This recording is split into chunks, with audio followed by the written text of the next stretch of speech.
सचिन चव्हाण तर डायरेक्ट गाडीवरून पडला राव।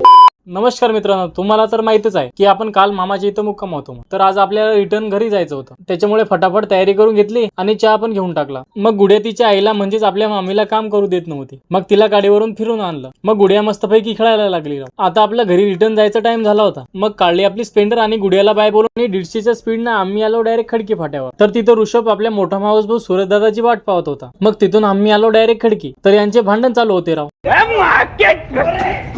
तेरी बहन का कौन है बे तू? तेरी बहन की।